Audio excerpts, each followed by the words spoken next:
नंदिनी और आकाश के जीवन में मुश्किलें तब शुरू होती हैं जब नंदिनी को यह सच्चाई स्वीकार करनी पड़ती है कि वह मां नहीं बन सकती।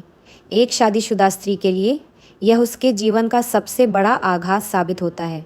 आकाश, जो नंदिनी से बेहद प्रेम करता है, उसे सहारा देता है और विश्वास दिलाता है कि वे इस कठिन समय का सामना साथ मिलकर करेंगे। कहानी में सुमित्रा चाची का किरदार बहुत ही अहम है। वह अमेरिका जाने के लिए आकाश पर दबाव डालती है, जबकि आकाश नंदिनी को छोड़कर कहीं नहीं जाना चाहता। वीर, आकाश का भाई, सुमित्रा चाची के फैसलों का विरोध करता है और अपने भाई का साथ देने के लिए अपनी मां से भी भिड़ जाता है। यह स्थिति परिवार में तनाव और संघर्ष को जन्म देती है। पर्व की पृष्ठभूमि में कहानी में एक सकारात्मक मोड़ आता है। नंदिनी और परिवार के अन्य सदस्य गणपति बप्पा का स्वागत करते हैं। इस दौरान नंदिनी अपने दुखों को भुलाकर पूजा की तैयारियों में लग जाती है। परिवार के सदस्य, खासकर वीर और आकाश, यह सुनिश्चित करते हैं कि नंदिनी को अकेलापन महसूस न हो। कहानी के अगले हिस्से में सुमित्रा चाची के षड्यंत्र सामने आते हैं। दादी माँ, जो परिवार की रीढ़ मानी जाती हैं, किसी कारणवश चाची के सामने मजबूर नजर आती हैं।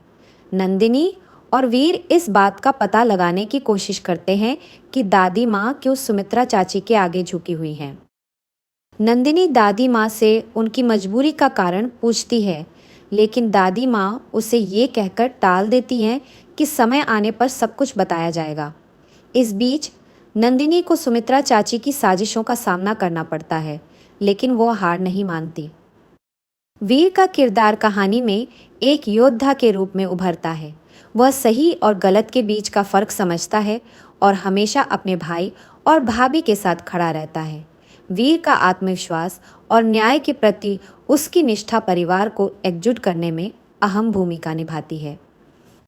गणपति बप्पा की पूजा के दौरान परिवार को नई उम्मीद और ऊर्जा मिलती है।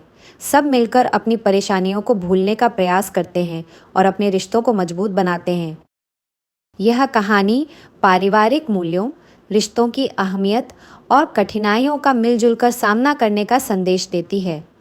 इसमें नंदिनी का संघर्ष, आकाश का प्रेम, वीर का साहस और दादी माँ का धैर्य दर्शाता है कि जीवन में चाहे कितनी भी मुश्किलें क्यों ना आए, विश्वास और साथ से हर समस्या का हल निकाला जा सकता है।